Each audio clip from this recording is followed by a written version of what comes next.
தேவனுடைய நாம் மகிமைப்படுவதாக. அருமையான சகோதர சகோதரிகளே, உங்கள் யாவருக்கும் அன்பார்ந்த ஸ்தோத்திரங்கள். நம்முடைய தலைவர் இயேசு ஒரு வார்த்தை மலை பிரசங்கத்திலே சொல்லுகிறார். மத்தேயு எழுதின சுவிசேஷம் 5ஆம் அதிகாரத்திலே 5வது வசனத்திலே அவர் விதமாக சொல்லுகிறார்: சாந்த குணம் உள்ளவர்கள் பாக்கியவான்கள், அவர்கள் பூமியை சுதந்தரித்துக் கொள்வார்கள் என்று சொல்லி பார்க்கிறோம்.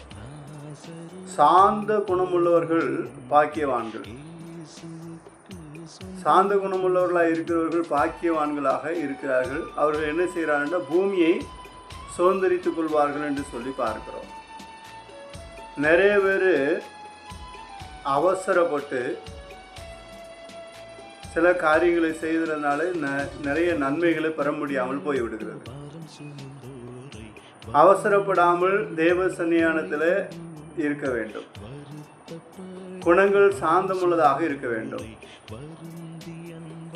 பரிசுத்த பவுல் கூட சொல்லும் பொழுது, உங்கள் சாந்த குணம் எல்லாருக்கும் முன்பாக தெரிந்திருக்க கடவுது.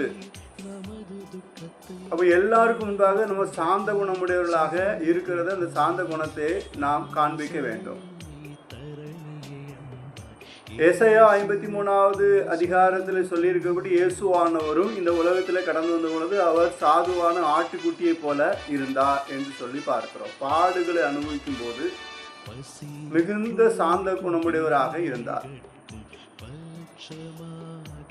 அவருடைய சாந்தமாக அவசரப்பட்டு அவர் தான் தேவன் என்பதை அறிந்த போதும் அவரை துன்பப்படுத்தினவர்களையோ நிந்தித்தவர்களையோ மற்ற யாவரையும் பார்த்து அவர்களுக்கு விரோதமாக எந்த காரியத்தையும் செய்யாதபடி மிகுந்த சாந்தமாக இருந்தார். அதனால அவருக்கு கொடுக்கப்படுகிற மேன்மை என்ன தெரியுமா?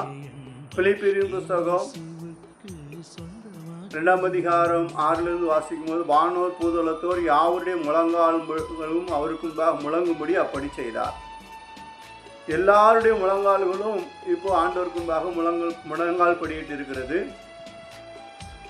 அவர் சாந்தமாக இருந்து அந்த பாடுகளை ஏற்றுக்கொண்டபடினாலே பூமியில் இருக்கிற அநேக அவரை ஏற்றுக்கொண்டு அவருடைய பிள்ளைகளாக மாறி இருக்கிறார்கள். அது மாத்திரமல்ல,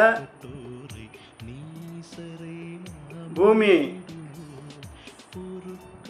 அவருக்கு முன்பாக 1000 அரசாட்சியிலே அரசால போகிறது.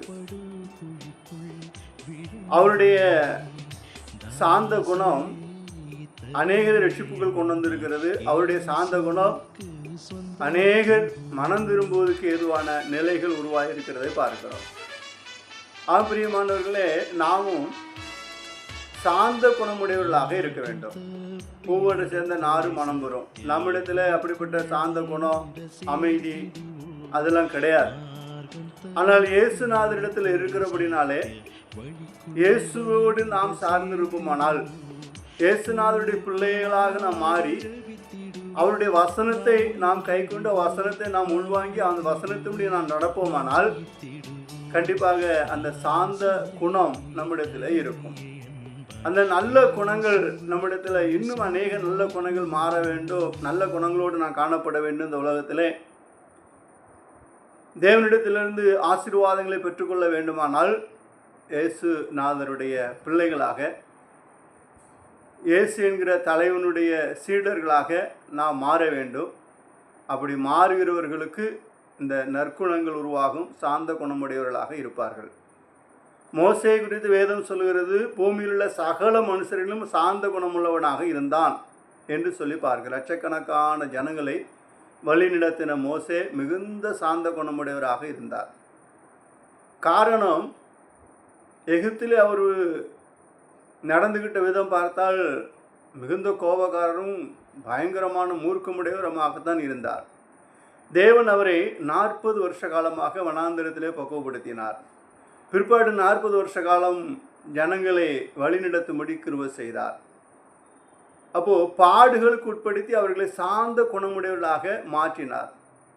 நாமும் அநேக நேரங்களில் எரிச்சலும் கோபமும் மூர்க்கமும் பலவிதமான காரியங்களை காண்பிக்கிறோம். இப்படி அல்ல.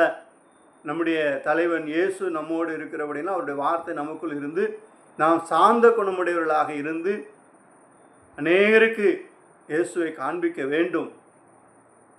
அநேக தலைவனாக இயேசுவை ஏற்றுக்கொள்ள வேண்டும். நாம் சாந்த குணமுடையவர்களாக இருக்க, நல்ல குணங்கள் நம்மிடத்தில் கடந்து வர, பிரியமானவர்களே, வாருங்கள், இயேசு அண்டை அழைக்கிறார் இயேசு. ஆமேன்.